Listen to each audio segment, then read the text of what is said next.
hello everyone job education channel आपलोक स्वागतम जनाइছো এটা বিশেষ আপডেট যেহেতু মাননীয় হিমন্ত বিশ্ব শৰ্মা ছাৰে প্ৰকাশ কৰিলে যি ফৰেষ্ট ডিপাৰ্টমেন্টৰ পদ হয় ফৰেষ্ট ডিপাৰ্টমেন্টৰ যিখিনি পদ ওলাবলগীয়া হৈ আছিল ডিসেম্বৰ মাহত আপোনালোকে আবেদন হ'ব বুলি গম পাইছিলে সেইখিনি ডিসেম্বৰ মাহত আবেদন নহয় মাননীয় হিমন্ত বিশ্ব শৰ্মা ছাৰে এটা অনুষ্ঠানত আহিছিলে ৰাখৰ অনুষ্ঠানত আৰু তেতিয়া মাননীয় হিমন্ত বিশ্ব শৰ্মা ছাৰক কেইজনমান ক্যান্ডিডেটে যেহেতু সুধিছিলে ফৰেষ্ট ডিপাৰ্টমেন্টৰ বাবে নতুন পদ ডিসেম্বৰ মাহত ওলাব নেকি বুলি সুধিছিলে তেতিয়া মাননীয় হিমন্ত বিশ্ব শৰ্মা ছাৰে কৈছিলে যে মই ভিডিও ক্লিপটো দেখুৱাম কৈছিলে যে ডিসেম্বৰ 2022 ত আপোনালোকে কোনো ধৰণৰ আবেদন প্ৰক্ৰিয়া দেখিব পোৱা নাযাব যেহেতু 2023 তে আপোনালোকে আশা কৰিব পাৰিব অৰ্থাৎ নেক্সট বছৰ বুলি কৈছিলে নেক্সট বছৰ মানে হৈছে জানুৱাৰী পিছৰ আপোনালোকে 2023 যেতিয়া হ'ব তেতিয়া আশা কৰিব পাৰিব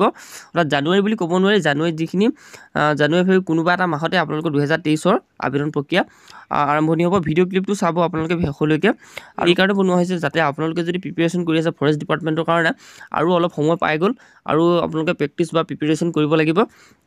এই ক্ষেত্ৰত মাননীয় হিমন্ত বিশ্ব শৰ্মা ছাৰে আপডেটটো দিলে এই কাৰণে আপোনালোকক জনাব বিচাৰিলো যাতে যিসকলে ৰানিং কৰি আছে তেওঁলোকে গম পায় যে 2022 ত নহয় 2023 ত আপোনালোকৰ আবেদন মুকলি হ'ব আৰু বিশেষকৈ আমাৰ চেনেলৰ পৰাও দিয়া হৈছিল ডিসেম্বৰ মাহত আপোনালোকৰ আবেদন হ'ব বুলি আৰু বিশেষ ইউটিউবৰ পৰা আপোনালোকে গম পাই আছে ডিসেম্বৰত আপোনালোকৰ আবেদন হ'ব বুলি কিন্তু ডিসেম্বৰত আপোনালোকৰ আবেদন নহয় 2023 তে হ'ব ভিডিওটো শেষলৈকে চাওক